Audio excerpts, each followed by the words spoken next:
Sorry.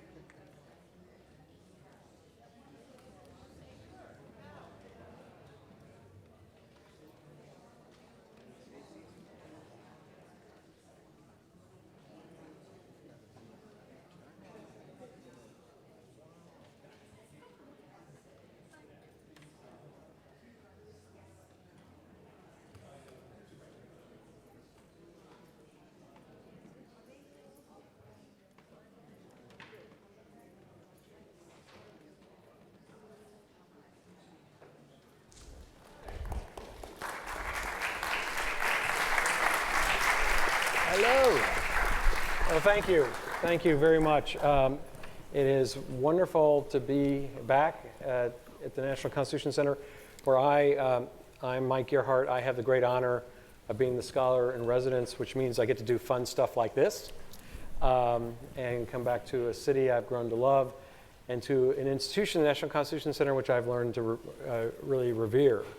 It's a national treasure. And before I get into any further details about today's wonderful program, I just want to cover some upcoming events and other logistics, which I hope will be of interest. Next week, we're going to continue Great Presidents, and we're going to be talking about Lincoln. Next Wednesday, I'm going to be talking to Sidney Blumenthal, who has a book coming out about, a series of books actually coming out about Abraham Lincoln. We're going to talk about that.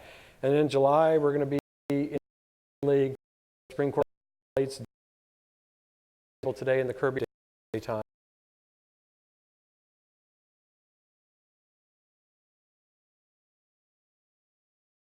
Of interest. Destroy our democratic republic, rooted in the lessons of his life and his understanding of history. He did. That's the farewell address.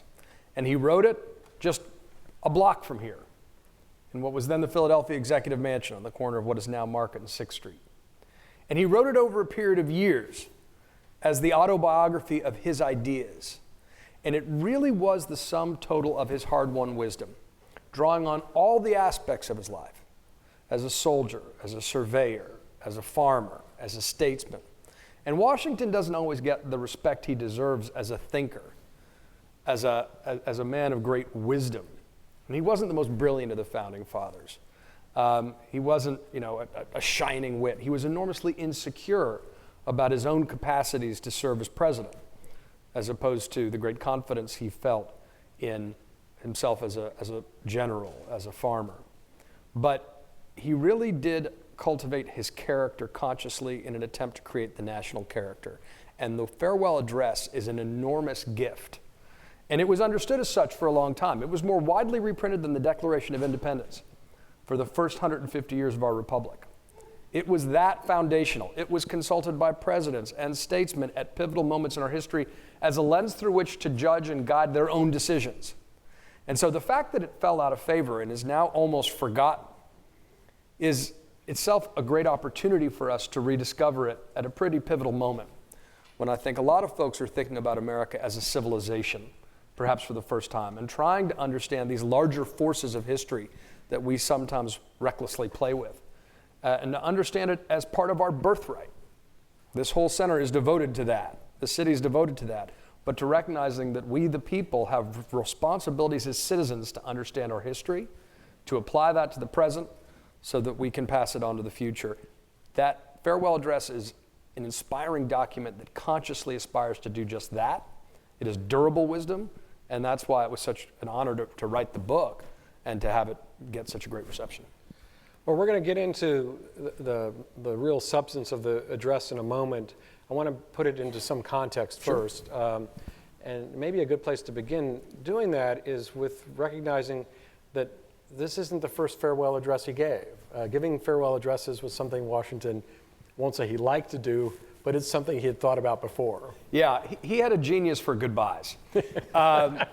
He understood, and I think it's a measure of both his innate modesty, which was not affected, and his understanding of politics, that he knew that absence could be a higher form of presence. He knew that the person who is being pursued is always more desirable than the person doing the pursuing. And Washington's first farewell address was when he resigned his commission as commander of the Continental Army. And you got to understand that in a life full of firsts, this was really the first decisive moment, and it was famous in its time. George III in England allegedly said, when being confronted with the fact that Washington was about to resign his commission and go into private life like Cincinnatus, he allegedly said, if he does that, he'll be the greatest man in the world. Because that was not the pattern. The pattern that history had provided over and over again is that the young rebellious leader would rise up against a tyrant, would topple the king, and then become a tyrant himself. That was the pattern of history, almost sort of written into fairy tale. And George Washington consciously, and against the advice of a lot of folks during that enormous discord after winning the war, when there's an attempted coup, a mutiny of his officers, people are trying to get him to take control and become the new king, he decidedly steps off the stage. But when he does that, he's stationed in Newburgh, New York. It's a fascinating hamlet on the Hudson River near West Point. And his headquarters at the end of the Revolutionary War still stand. They were among America's first historically designated spaces. And the town itself has fallen into disrepair, but it has a wonderful history, and I recommend everyone visit it. It's the kind of place we need to revive and rebuild. Washington writes in that space, in this little squat stone house, his farewell address to the nation. And he doesn't do it, near as we can tell, with any ghostwriters. He cut his own quills. He was a voluminous writer of letters. And he writes a farewell address in a format called the Circular Letter to the States. And basically that was a letter that was going to be sent to the state legislatures of each state, and it would be disseminated organically that way. And he says, look, you all as citizens of this new republic may be celebrating, and that's great. But this is a time of great peril, a time of crisis, because now it falls to us to show that we can govern ourselves. And every other nation in the world is waiting for us to fail, all the old colonial powers. And if we have all the advantages of geography, and he spoke a lot about geography as a soldier and a farmer often does, about our great advantage of being separated by an ocean from the turmoils of Europe, about being blessed by a beautiful soil and climate, but that it was going to be up to us to hang together. Because remember, another bit of inherited wisdom was that no democracy could exist on a scale such as ours. Writers like Montesquieu and other folks had said that maybe democracy could exist in a Swiss canton, but never 13 colonies along such a long period of land. And this was therefore a responsibility that American citizens had and their representatives to show that we could succeed as a republic. And to do that, we had to find a sense of common purpose, to focus on national unity. Already, Washington knew that the Continental Congress had been almost hopelessly divided. They couldn't get their act together with regard to funding the Continental Army or find any sense of common purpose. They needed to really focus on the responsibilities of a civic people to be invested in the success of society and use education and religion as a way of binding the nation together. He talked about the importance of paying your debts, whether it was on the federal level, the state level, or crucially at that time to the soldiers and the pensioners, because that was a great source of pain that was leading to a sense of dissension. So already you saw Washington laying out markers, a commitment to national unity, a focus on building national character, an idea that education and religion could help that, a sense that paying down debts was important and also containing what we would call hyperpartisanship and they called faction. All that core wisdom was there in Washington. He also recommended strongly that we have an independent executive, which they didn't listen to during the Articles of Confederation and would, of course, eventually become Washington's to enact that recommendation. But then he left the stage. And that first farewell was called his farewell for a long time. That was almost as famous as his farewell address, but it predated his presidency. And that was a crucially important document that itself was largely forgotten, but it establishes crucially that the farewell address are Washington's ideas. These are not, Hamilton ghostwriting something that Washington sets his name to, as many of the partisan critics claimed at the time. That Washington was a man of deep ideas rooted in experience and his understanding of history. And you get that continuity clearly from his first farewell. And of course, once he's become president, and this is discussed in this wonderful book, by the way, which I wish we could go through page by page, but we're not quite going to be able to do that. But once he gets, in a sense, brought back onto the stage, he understands something he's got to do as president, which you talk about a lot in your book, and that is set a series of precedents. Yeah. And so this farewell address itself will become a precedent. And before we get to that, what are some of the other precedents he's trying to set as he moves through the first and second term? What's so fascinating is to do that close focus at the early days of the government. Because when you think about it, as carefully written as the Constitution was, as much of a masterpiece of principled compromise as it was and is, and why places like this are invaluable to our civic education, it's essentially a framework. What you fill it with was largely up to the president and the Congress to create those precedents. And the first Congress in Lower Manhattan, and I'm proudly, from New York City with a joint dual citizenship with Charleston, South Carolina at times. But in those cramped city streets where there is not the kind of markers of history as exist in Philadelphia, because New York is a place that reinvents itself so assiduously, you had the first Congress take place in Federal Hall. That building sadly no longer exists. And they're making it up essentially as they go along. They're debating how much the president should be considered a king. John Adams unwisely considers an elevated title. The city of New York kind of ponies up to spruce up their city hall to make it appropriate for a Congress. The Congressional Library, I think fascinatingly, the most popular book at the Congressional Library in that first Congress is Decline and Fall of the Roman Empire by Gibbons. So, which shows how much the precedent of ancient Greek and Roman history was on their minds. They were consciously, both in the writing of the Constitution and in trying to set up those precedents, trying to learn the lessons of history so they didn't follow the path of all the failed republics before them. Remember, John Adams says, there hasn't yet been a democracy that didn't commit suicide. So all this is very much in their minds. And there's an enormous amount of griping about the inefficiency and ineffectiveness of Congress, an enormous amount of frustration about the partisanship and the faction creating deadlocks. They're obviously focused on supporting the Bill of Rights. But this is before their political parties, folks. And Washington himself is proudly not a member of a political party. He is an independent, as a matter of principle. What's also fascinating about that first Congress without parties is this. First of all, the founders assumed that the balance of power set up would be enough of a check and balance, and that people's constituencies and personal beliefs would itself provide enough of a basis of debate that you wouldn't need parties per se, as we conceive them. The other thing is that even going back to the constitutional debate, and certainly evident in those early Congresses, there's a natural cleaving into two very recognizable groups. Folks from more rural areas are tremendously concerned about the overreach of federal power. They oppose the ratification of the Constitution as a result, because they felt that growth of federal power would impinge upon their freedom and their way of life. Then there are folks who favor a much stronger central government and the passage of the Constitution who tend to come from cities. And that division is obviously deeply reminiscent of Democrats and Republicans today. Red states, blue states. I think it belies the fact that really the divide is between urban and rural, not that the characters of the country changes when you cross state lines. And I think crucially, Washington sees himself as someone who can try to bridge that divide, because he recognizes that people on both sides, even though he's decidedly on the side of a stronger central government, he recognizes that both groups believe they're fighting for freedom. And he really does want to bridge that. Already civil war is a real possibility, and Washington is trying to forestall it. He is trying to stop the growth of political parties. It puts him in enormous pain to see his most talented surrogate sons scheme to create political parties against his wishes under his nose, through dueling partisan newspapers, by the way, which is a fascinating story.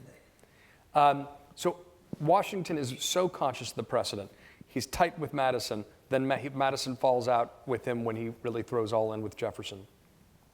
And Washington is trying to keep this little r Republican example, and not have the office be too highfalutin, shall we say. At the same time, he's a man of enormous, he's very self-monitoring. He has that distance that he conflated with dignity of a soldier. And so that made him very unapproachable by design, and that's one of the reasons he is not as warmly beloved as, say, a Lincoln is today.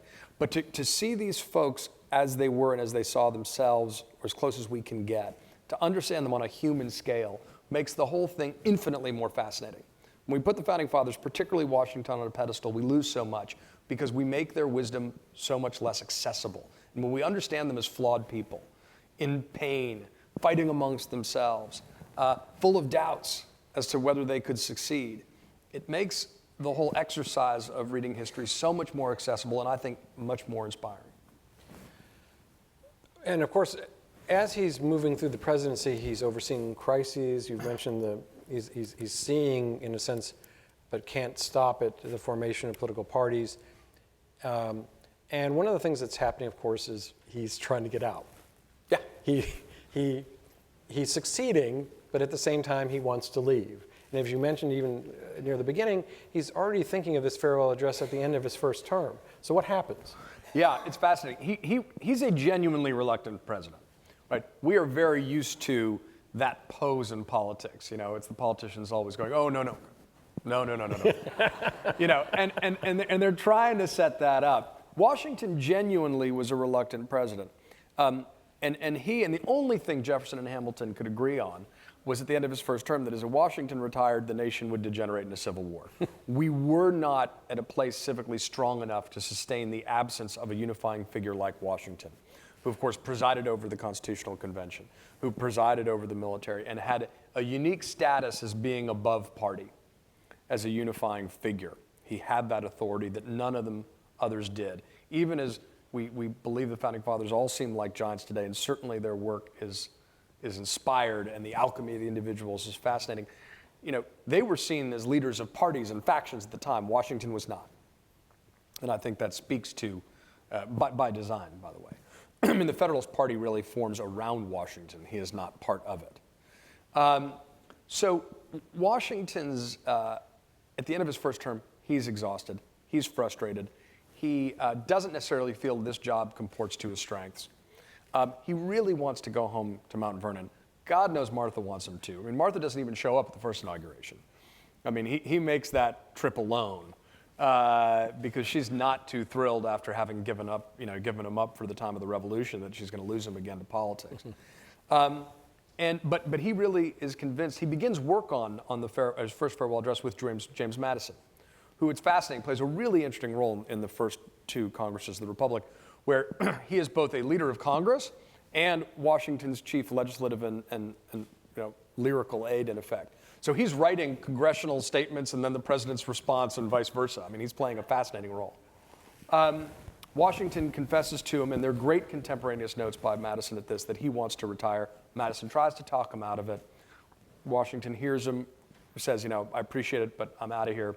What's the best time? What's the best means? Madison says you should publish it in a newspaper, which he eventually does. And then basically a number of things occur. Madison submits a draft, and the real dramas of Washington's term mostly occur in the second term. And basically Washington becomes persuaded that if he leaves, the country could degenerate into civil war. He becomes very aware that Madison and Jefferson have been attacking his administration through a newspaper here in Philadelphia, the National Gazette. He feels enormously betrayed. Jefferson, of course, lies to his face when confronted about it. And when he confronts Hamilton about it, Hamilton cops to it because a little bit easier, he's defending the administration. And he really just backs off the idea, doesn't formally announce it, but the cabinet can sleep easy when he finally gives up the idea. And then he puts Madison's draft on a shelf, or in his roll-top desk, and doesn't consult it again until really the spring, around February 1796. So we're going to move to that period at this point where he's now he's now in a position where he's not going to be persuaded to stay. Yeah. He's prepared to leave. But he also perceives that there's a value in this farewell address. So I'm curious to know why he is so determined to put this into form and at the same time consult with people whom he knows don't get along. He's consulting with Hamilton and Madison, so it's really sort of a double question to some extent. But Yeah, I mean, look, I think partly he is consciously trying to build a document beyond faction, beyond parties. He's trying to create a document very consciously that can unite the nation. That really, if you want to distill Washington's wisdom, he's very focused on us becoming an independent nation. It's a phrase he uses a lot. It's partly how I came to the book, is that the title of my first book was Independent Nation, which I didn't fully appreciate that was Washington's imprimatur. But the deeper wisdom was this, that our independence as a nation is inseparable from our interdependence as a people. That's the core wisdom, and he's entirely focused on national unity, on creating a national character, and doing it through education, through religion, through policy prescriptions, and that's what he chooses to do in the farewell. He brings together the greatest team of ghostwriters in history, right? Madison does the first draft, Hamilton does the second and plays some office politics where he can really claim the lion's share of credit for the words, not the ideas. And then he brings in John Jay at the very end. And to your point, he gets back together the band of brothers who does the Federalist Papers. John Jay had left being Chief Justice of the Supreme Court to become governor of New York. And there's a wonderful moment we found out sort of where Hamilton and Jay did the final edit before sending it back to Washington. It's July of 1796. And Jay's sort of the elder pair of eyes. Washington really trusted Jay's advice. And he kind of, he and Hamilton had a complicated relationship. It was a little bit father-son. They were both pretty hot-headed. They both could get angry. And Washington really tried to restrain his anger, much like Eisenhower. Hamilton had a harder time doing that because he felt, he didn't have any advantages and he was really struggling. And I will say the play Hamilton, or the musical, I hope you all have seen it, but the song One Last Time is about the composition of the farewell address, and we'll get to that.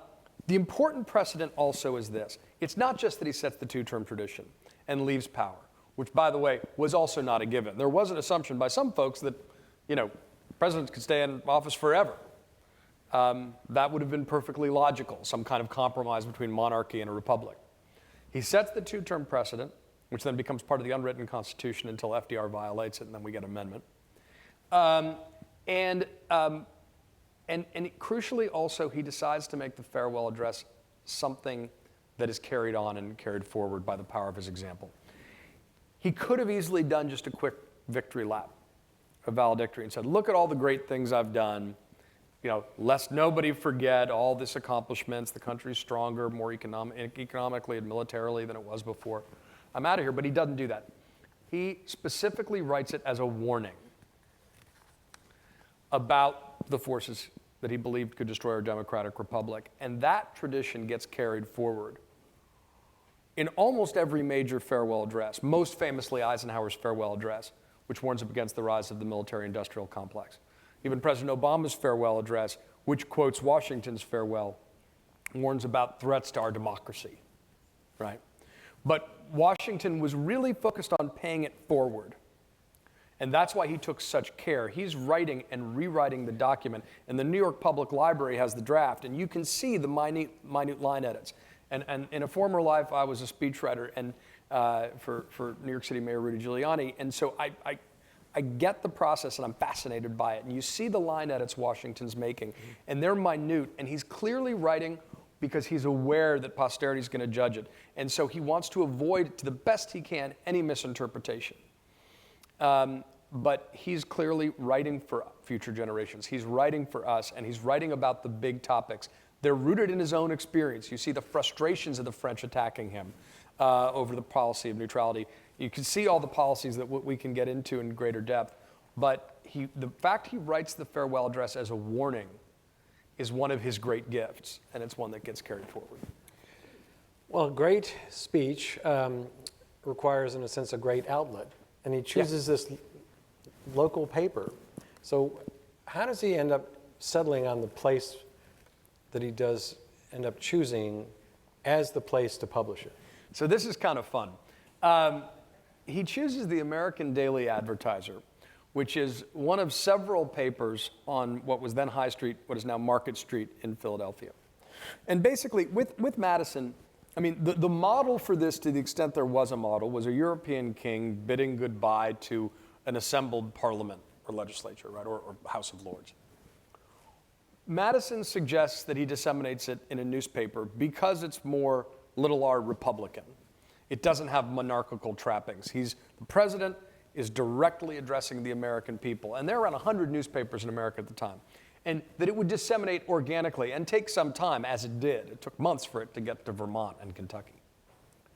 So when Hamilton is doing the major edits and advice, and they're corresponding between New York, because Hamilton is retired from the Treasury at this point, comes down back and forth occasionally to argue cases in front of the Supreme Court, which is kind of fascinating upon itself. Washington asks his advice, what newspaper, and he suggests Dunlop's American Advertiser. Now, a couple problems with this. Dunlop had sold the paper.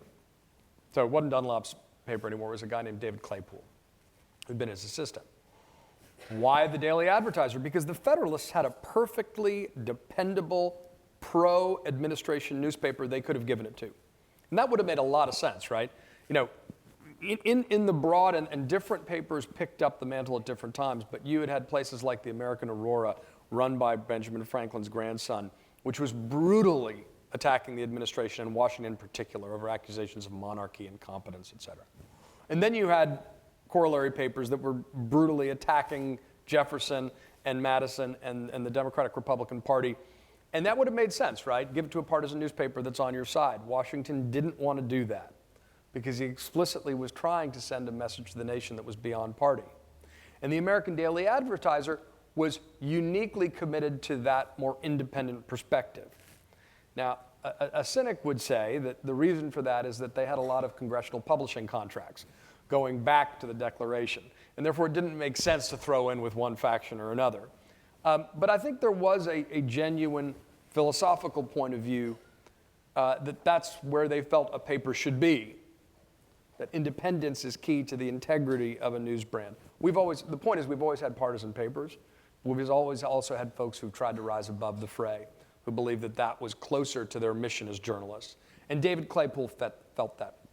So Claypool, Washington sends out to walk 5 blocks from the executive mansion just down the road. And all the papers are located, right, just all next to each other, and they hate each other's guts.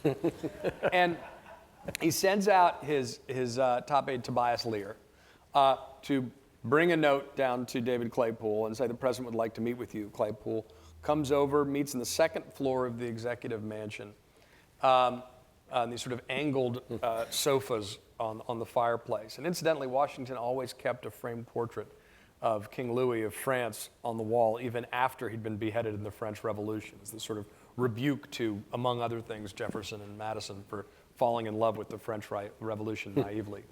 And he basically delivers the greatest scoop in American history to David Claypool. He says, I'm going to retire. I'm writing a message. I'd like you to publish it. Claypool is, of course, over the moon. And at that point, the things have been written for 5 years, but things go very quickly over a period of around 5 days. And it's roughly the 9th anniversary of the signing of the Constitution, incidentally, just in the shadow of Independence Hall. Washington gets a draft. It's typeset. Washington makes final, very minute edits, but he's very hands-on about the edits. And he's rewritten the entire thing into his own hand, which is witnessed by his step-granddaughter, Nellie Custis. Claypool comes over with the final proof to say thank you. They decide they're going to publish it. There's no weekend edition. They're going to wait. It's an afternoon paper. I think it costs 6 cents.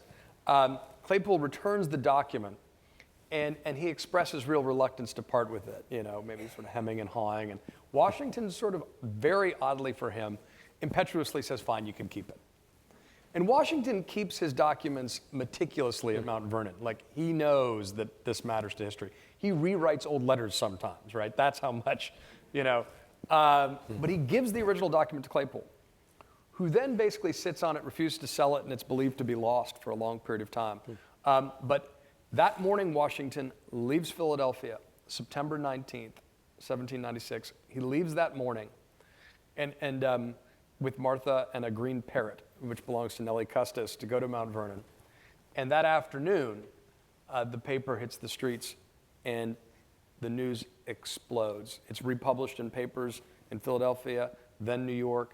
It passes along. And Washington, in that really just fascinating way, in his diary says almost nothing. Went home to Mount Vernon, announced resignation in the American Daily Advertiser. That's it. Well, of course, now we're here. We're at the speech itself. Yeah. I would ask you to get up and deliver it, but I know that we're going to save that for later. But share some of the substance with us. It has 6 pillars, so to speak, in it, which have obviously withstood the test of time. But So I describe them as pillars of liberty because that's a phrase Washington and the founders used a lot. And I think the word liberty is worth unpacking just a little bit to understand why Washington was focused on these core themes. We use the words independence and freedom and liberty essentially as interchangeable today. But I think to the founders, there were crucial differences and distinctions. The founders, and particularly Washington, who was always focused on responsibility, the responsibility that comes with freedom. They understood that freedom could be a state of nature. But liberty required responsibility. That self-government was a job for a citizen that they needed to be invested in. That citizens needed to be invested in the success of a democratic republic for it to function. And so that idea of pillars of liberty, these were things that were holding up the edifice of our democratic republic. Washington, as I pointed out these core dangers. And they were really rooted in their understanding of ancient and Greek and Roman history, and they were referred to in the constitutional debates and in the Federalist Papers. When Washington's warning about the dangers of hyperpartisanship, or what would be called, the founders would have called faction, Madison's obsessed with addressing this in the Federalist Papers, because he talks about how ancient Greek republics were torn apart by faction.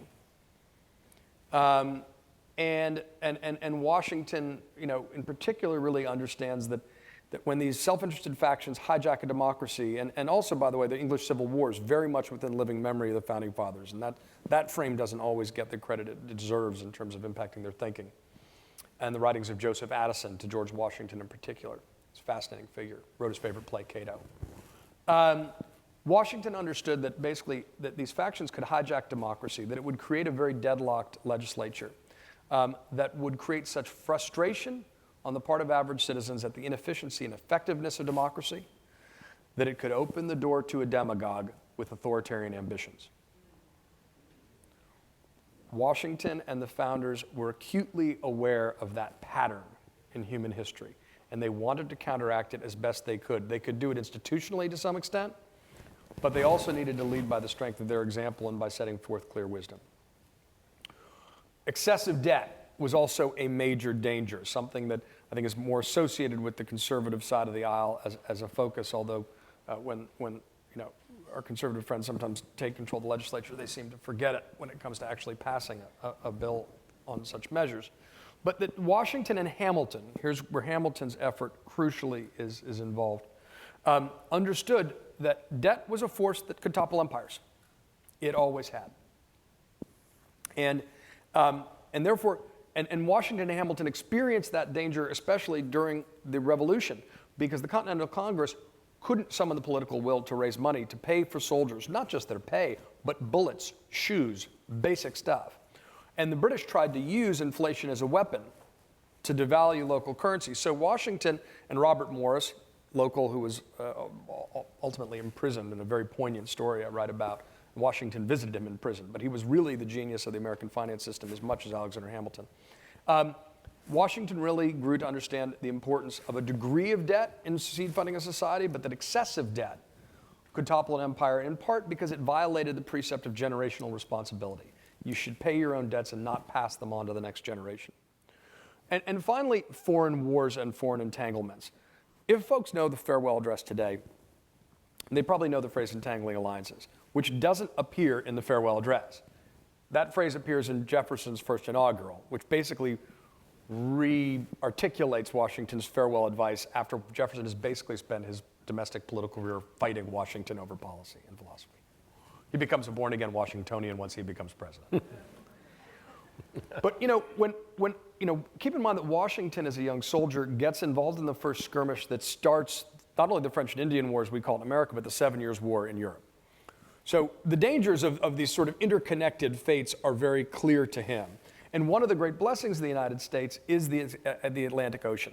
And he's constantly saying, don't throw in with these foreign powers. We will become a proxy, we will become a satellite. They don't actually care about our national interest, and they never will. So he's guarding against that.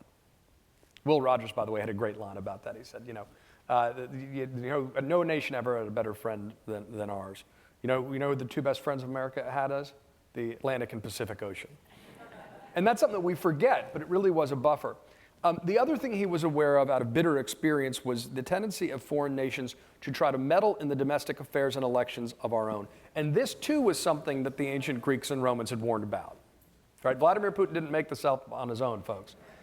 In the Federalist Papers, they refer to the way that King Philip of Macedon tried to influence, sort of cozy up to the Greek city-states and give them foreign donations and then buy off a couple of politicians and sow seeds of discords and then make the state so weakened and divided that he could easily conquer it. Even during Washington's own time, Poland, in mimicry and admiring mimicry of us, creates the first constitutional monarchy. But the Russians end up buying off members of parliament and basically get to Poland to disastrously agree to a series of partitions that reduce it to a skeletal state between Russia and Prussia until it is easily sort of absorbed. So, and that's a contemporary example that Washington's contending with. But most viciously, it's France. France sends an ambassador named Citizen Genet, the revolutionary government, to foment rebellion against the administration to try to convince Washington and his administration to back away from the proclamation of neutrality that Washington issues in the latest war between France and England. And Jefferson and Madison are all in on the French side. There are riots in the street. John Jay is burned in effigy. There are riots in the streets right around the Constitution Center, outside the Executive Mansion. John Adams actually calls for guns and weaponry to be brought to his house. Because these folks are being fomented by the French, the country is inflamed. The birth of the partisan system is partly based around allegiance to the French Revolution, because Washington's proclamation of neutrality is seen as a complete traitorous move against the French who supported us and is being seen as de facto pro-British. And of course, Hamilton was accused of trying to mimic the British economic system, et cetera, et cetera. What Washington understood that they didn't is that we needed to walk a middle line between monarchy and the mob, that we couldn't throw in with the British, and that Hamilton also understood, and Washington did with the Whiskey Rebellion, that anarchy was also the quickest path to tyranny. And so he's really furious when he writes the farewell address about the attempt of the French to undermine the integrity of our system and his government. And that seemed like a distant concern when I wrote the book. But of course, it's ripped out of the headlines today. And then I'll just say, that while Washington focused on warnings, he was too much a man of action to simply point out problems. So he pointed out very clearly in these Pillars of Liberty sources of strength that we should always focus on going forward. National unity, right? It's obvious now. Part of the danger of hyperpartisanship, he warned, was regional-based political parties that could lead to civil war. And he called those folks who would try to divide us as Americans in political debates pretended patriots. Remember that. He talks about the importance of political moderation as a source of strength in a democracy, not weakness. Not a mushy middle, but in fact a great tradition that's rooted in classical wisdom taken from the ancient Greeks and Romans. We've forgotten that as well, that political moderation is a source of strength in democracy as the Founding Fathers understood it. He talked about the importance of paying down debts, fiscal responsibility. That, taxes are always going to be unpopular, but you need to pay them because it's immoral to pass off debts to another generation. But that some debt could be a good thing for a society. He talked about the importance of religion and morality to a self-governing people. This is, the part that Reagan always loved to use to quote.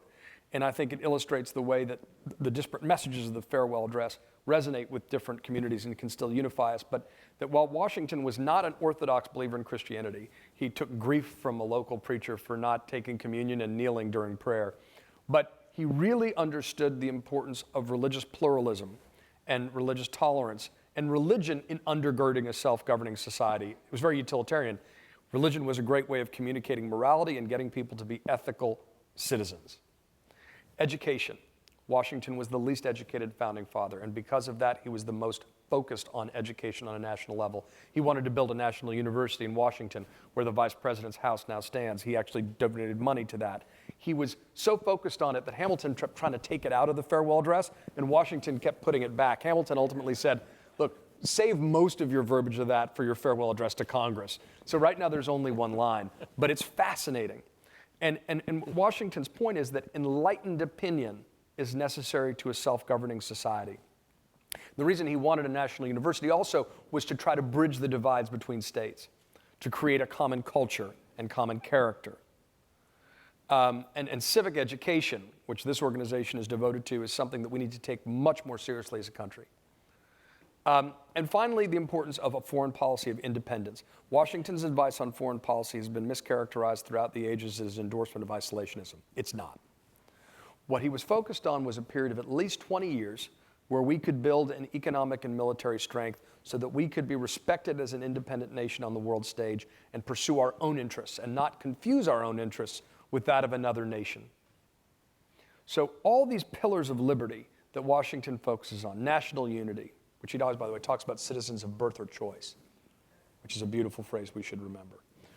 All these pillars are things that were intended for us to repair to, for us to focus on going forward. And they can unite us across our disparate political tribes still today. And it's just one of the fascinating gifts at the heart of this address. Well, there's so many of those. I mean, all the pillars, of course, still resonate with us. I want to come back to them in a moment. Sure. But several questions from the audience touch on something that's absent from the pillars, and that's any mention of slavery. Yep. So what do we make of that? Well, look, I mean, obviously slavery is the original sin in our society and in the Constitution. As you'll appreciate, you know, even the constitutional debates, the founders basically kicked the can. They basically said, this is too contentious, we're not going to be able to get a constitution if we deal with this issue. Washington's relationship with slavery is, of course, notoriously complex. And this is actually the subject of when I interviewed Lin-Manuel Miranda for the book, who's the playwright of the play Hamilton. We talked at length about this because it's understandable, but I think dangerous to view the founders solely through our contemporary lens. And Lin-Manuel Miranda's point was, we need to embrace the contradiction, that this is a man who speaks beautifully about freedom, who owned other human beings. You need to confront that contradiction. You can't ignore it. But then you need to transcend it. That's the sand in the oyster, he said. And I do think that, you know, while Washington sidesteps the question of slavery, because remember, here too, he's still trying to forestall the Civil War. And the founders understood, Washington in particular, that the fault lines of the North and South and slavery were the most likely lines for civil war. Washington, as president, there's a fascinating example, a conversation he has with Attorney General Randolph, where he says, if there's a civil war, I'm going to go in with the North. He feels captive to its cruel economy in a way that seems sort of wanly ironic today. But he understands it's a problem, not only for the country, but for himself. And what's fascinating is that the coda to the farewell address is his last will and testament. And that's a point I make in the book a great deal. I think Washington's last will and testament needs to be understood as the coda to his farewell address. Mm-hmm. He releases his slaves upon his death and his wife Martha's death. Many of them he inherited, most of them he inherited from his wife Martha and her first husband. Now, you can easily argue that's too little too late. But it's worth remembering, first of all, that he's consciously trying to send a message to the nation about the direction we need to move and the side of this debate he's truly on. That 9 subsequent presidents owned slaves and bought slaves when they were in office and didn't release them at their death or at the end of their life. Washington did. It was against the grain. And he was clearly sending a message. And again, it's understandable for folks to say it's too little too late, but he was writing for posterity even up until that last moment. And so I think he does deal with it belatedly outside the immediate text of the farewell. Well, we've already started about talking about something that, of course, that's a big focus in your book, and that is the afterlife of Washington's farewell address. I want to touch on different aspects of that afterlife. It's no great surprise that every generation is going to want Washington on their side. Also to harken back to Manuel Miranda. But I want to see how the farewell address has fared, in a sense, through history. For example, during the Civil War, what difference, what did they make of it during the Civil War? Yeah, this is fascinating to me too, in particular, because again, the farewell address is almost a rumor to many of us today. I mean, the play Hamilton is the first time it's gotten a real shout out in a long time. You got to understand the centrality it has, right? I said it was more widely reprinted than the Declaration of Independence, and its number of reprints spiked during times of national crisis, particularly Washington's death, but then during the War of 1812. Now, in the run-up to Civil War, the farewell address is bandied about because Washington, in it, warns us against secession, warns us against disunity. Andrew Jackson's entire farewell address is basically a rumination on Washington's wisdom in the farewell address, saying that when Washington wrote that, we didn't know the Constitution would work. We know it does now. Don't be seduced by the claims of secession, which were being advanced by people such as his former Vice President, John C. Calhoun. Daniel Webster and other folks are arguing both sides of it. Abraham Lincoln uses a riff in the farewell address as part of his core 1860 stump speech, justifying or defending the newly formed Republican Party against attacks. That's not a regional party, that's a national party. And that, that this is a party of progress, which I think is sometimes lost.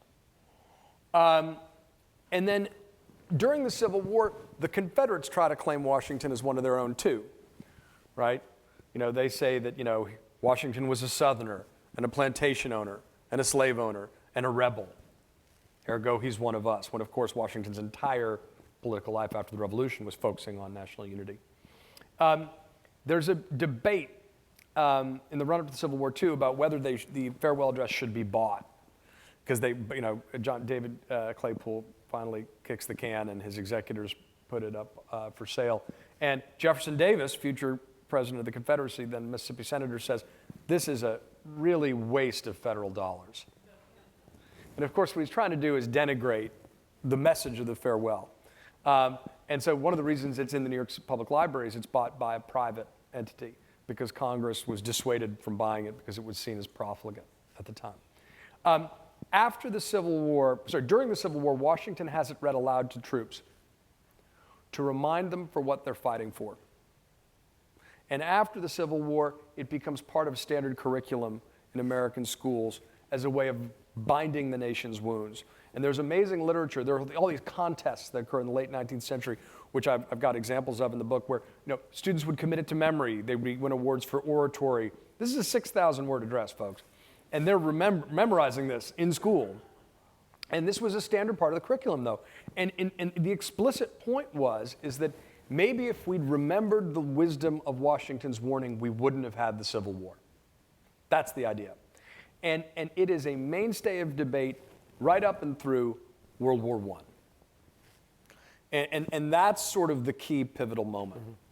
Mm-hmm. And what's fascinating is you've got a great debate around America's involvement in World War I and the World League of Nations, conducted by two Washington biographers, Woodrow Wilson and Henry Cabot Lodge.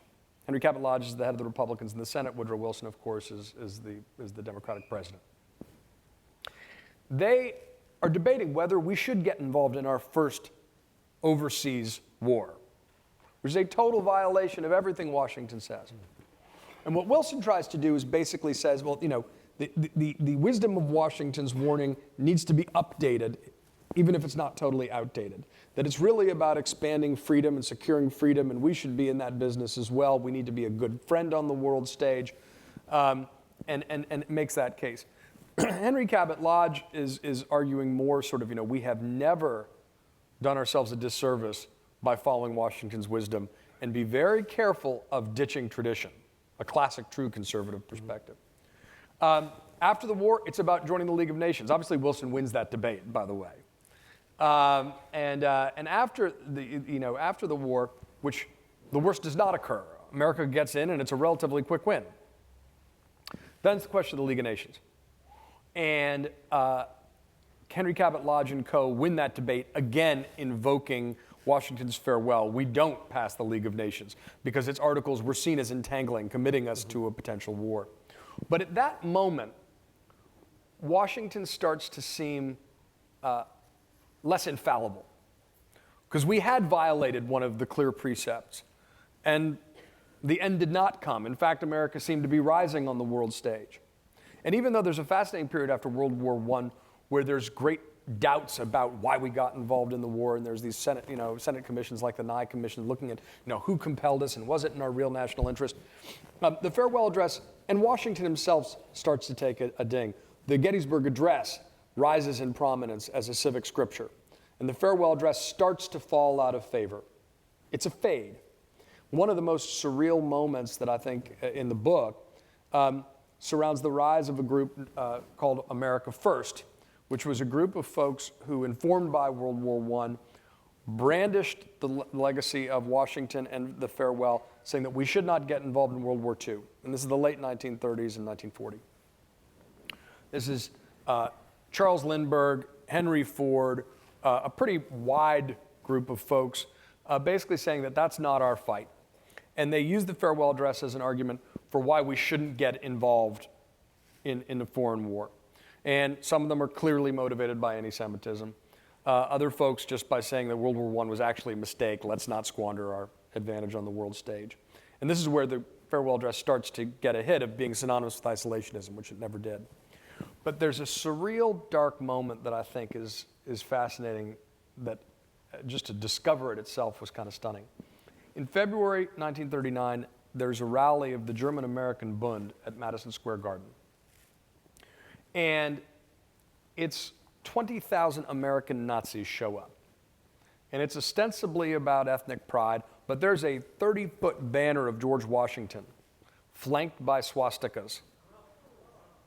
And the keynote speech is all about recasting and reappropriating the farewell address, saying that Washington warned us against excessive debt and the New Deal has been too free spending. He warned us that we should focus on religion as the mainstay of our national identity.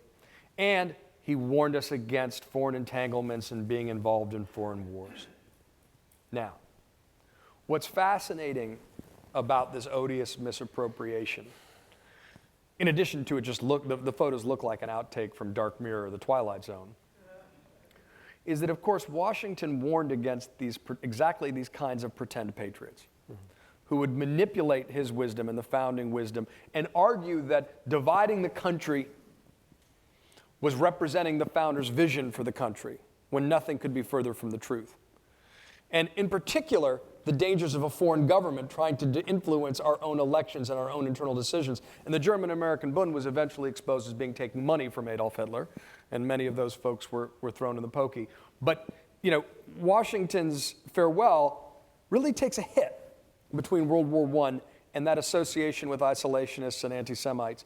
And it unfairly, it starts to fall out of favor. It's briefly revived during the Vietnam War, when Gary Wills and other folks make a very high-minded argument for why involvement in Vietnam is not consistent with the Founding Fathers' vision for America, while Nixon and co. were saying it did. It pops up occasionally. Reagan loves quoting it about religion. Johnson loves quoting it for education. But it's got this fascinating history, and it was so central to American debates, and then it faded away. But that doesn't mean its wisdom is any less applicable. It's just a fascinating guide to how historical memory can ebb and flow.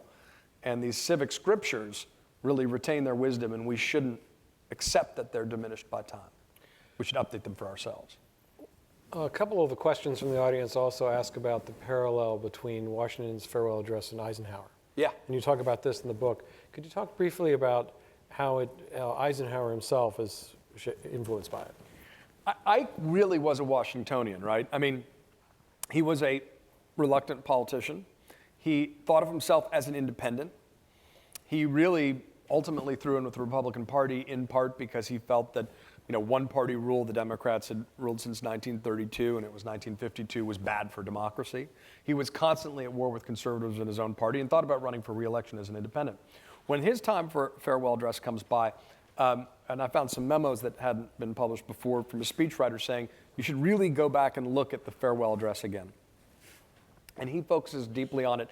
And his warning is to the military-industrial complex, although originally it was the Congressional Military-Industrial Complex. And then he was persuaded that maybe he was going to be alienating more people than he could attract and he needed to influence. But the entire speech and much of Eisenhower's career is focused on these same pillars of wisdom, the virtue of moderation. Eisenhower was deeply focused on that. The importance of avoiding excessive debt, that sense of generational responsibility, that distrust of hyperpartisanship, the focus on national unity, the focus on civic education, and then identifying a new emerging threat that couldn't have been on Washington's radar. And that was his great gift, but the speech itself and much of Eisenhower's political career is based firmly on the foundation of Washington and Washington's farewell. John, our time is growing a little bit short here, but and there's so many other things I want to touch on. One thing I'm sort of curious about is whether or not, given our technological advancements, we could even have something like the farewell address today. Could we have some, or is it unique to Washington himself? And that special opportunity is kind of lost or no longer possible? Look, obviously, you're dealing with a set of uniques, a precedent without precedent in a time when there wasn't the fragmentation of our media and environment, and that everything Washington did had outside impact and he knew it. So no, of course, a presidential address, any kind of message is not going to stand out in the same way. It's not going to have the same historical gravity. But what I think we can do is to first of all recognize that we have those first principles articulated by the Founding Fathers, that they're not simply dusty old relics, but it's our responsibility as new generations of Americans to dust them off and to make the old stories new again, because those principles don't age. Principles are not rigid requirements. They're going to have different degrees of applicability at different times in our history. Washington couldn't have foreseen the growth of technology that would shrink the distance of the ocean or would give rise to the military-industrial complex. But as we've seen, certainly his warnings about the dangers of hyperpartisanship, foreign powers trying to influence our domestic debates and elections, and the dangers of excessive deficits and debt remain and retain their applicability. And I think that's what we really need to focus on, because Washington is beyond partisan debates, and because politics is the thing we have, perspective is the thing we have least of in our politics. I think refocusing on Washington and the other founding fathers is especially important for us right now, because it can recenter our debates. It can provide a sense of common ground and common purpose where very little is evident, and that liberals and conservatives can find different bits of wisdom that comfort their own political faith and other places that can challenge it. And I think ultimately, we're living in a challenging time. This is a civic stress test. And more citizens recognizing, as Washington did, that we the people are the backstop in a democracy. There is no president, by design of our system, who can be expected to come save us. That we've got a balanced system, we've got checks and balances and balanced power, but ultimately it's about we the people really guarding that gift that's been given to us from the Founding Fathers and taking that responsibility seriously. And understanding that I think it's probably time for a new generation of Washingtonians to try to transcend the political divides, to focus on first principles in an inclusive way along these foundational lines. Because this speech, we don't need a new farewell. We can focus on the original wisdom and then update it for a new generation. We can do that amazing thing Washington did, consciously trying to bridge the past, the present, and the future. That's our responsibility as well.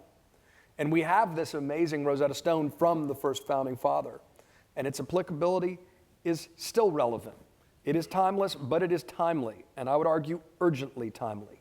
So this is a great time to rediscover the farewell address. And I think for a new generation of Washingtonians to rise up and to try to recenter our politics, to try to refocus on civic foundations, and then move the country forward again. Not left or right, but forward again. And that balance, the eternal wisdom of individual liberty and generational responsibility, can really help focus our debates in a constructive way going forward. So we don't need a new farewell. I think we need to rediscover it and move it forward again.